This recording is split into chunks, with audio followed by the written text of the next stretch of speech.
Many of us know the backstory to The Lord of the Rings, but relatively few know anything about the author that created them, or how episodes in his life inspired his writings.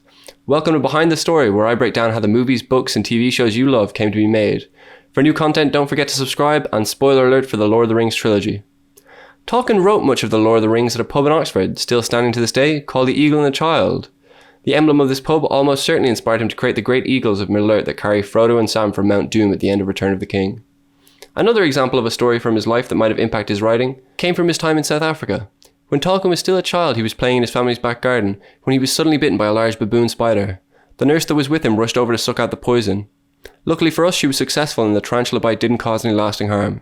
In Carpenter's biography of Tolkien, he writes, "When he grew up, he could remember a hot day and running in fear through long, dead grass. But the memory of the tarantula itself faded, and he said that the incident left him with no especial dislike of spiders.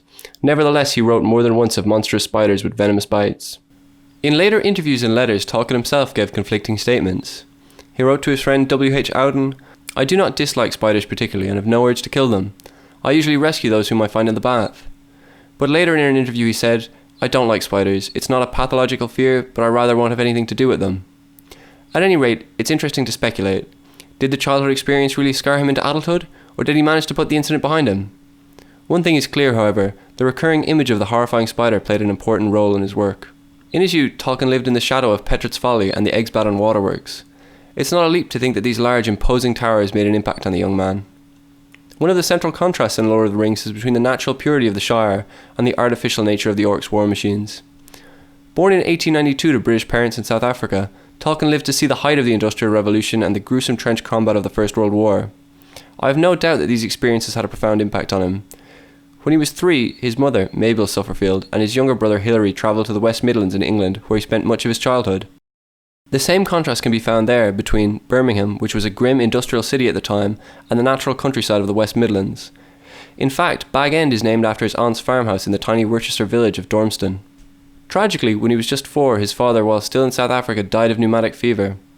Due to the immense distance and the danger of travelling in those days, the family was unable to attend the funeral. For education, he was sent to King Edward's School, where it was clear even from a young age that he was a gifted student. The next major event of his life came when his mother and her sister converted to Roman Catholicism. This greatly angered the rest of Tolkien's family, most of which were Baptist. While we might think of this sort of thing as a minor change in doctrine, it was considered very important at the time, and his family took it seriously. Ever since the death of Tolkien's father, his mother had received support from Walter Incledon, one of her relatives. However, after her newfound fate, the money stopped flowing. This put the small family under serious financial pressure. This was worsened when his mother was diagnosed with type 1 diabetes. Today, while type 1 diabetes still cannot be cured, it can be effectively treated. However, in those days, before the invention of insulin, it was a death sentence. She died at the age of 34 when Tolkien was just 12. Estranged from his family and with very little money to speak of, Tolkien and his brother were in dire straits. Before her death, however, his mother had arranged for Francis Xavier Morgan of the Birmingham Oratory to look after them when she passed. True to his word, the father took them in and raised them. In one of his letters, Tolkien wrote of him, "He was an upper-class Welsh Spaniard Tory, and seemed to some a pottering old gossip. He was and he was not. I first learned charity and forgiveness from him." Tolkien's fate stayed with him throughout his life. He even managed to convert C.S. Lewis, the author of The Lion, the Witch and the Wardrobe, to Christianity, though he was horrified when Lewis chose to become an Anglican. Some commentators argue that there are several Christian symbols throughout The Lord of the Rings. Gandalf, for example, clearly parallels Christ in some respects. The central parallel, however, comes when he fights the Balrog in the Mines of Moria. He is struck down and returns as Gandalf the White. This story of resurrection does in some sense draw from Tolkien's faith. On a less contentious note, Tolkien tells us in one of his letters that the journey of the hobbits over the Misty Mountains was inspired by a hike he took when he was on a holiday in Switzerland. The trip took him from Interlaken to Lauterbrunnen, then to Mürren and eventually to Lauterbrunnen. You can still do this hike in Switzerland if you have the time. In the same year, Tolkien was accepted to Exeter College, Oxford, where he studied the Greats, what we would now call classics. After disappointing results halfway through in the classics section of the degree, but promising results in his attempts to study language, he transferred to study English language and literature, a course which he excelled at, obtaining a first-class honours degree in 1915, the equivalent of a 4.0 GPA in America. By this time, 2 important developments had occurred in Tolkien's life. World War I had broken out, and he had developed a serious relationship to a girl named Edith. They first met in the care of Father Morgan when he was 16 and she was 19.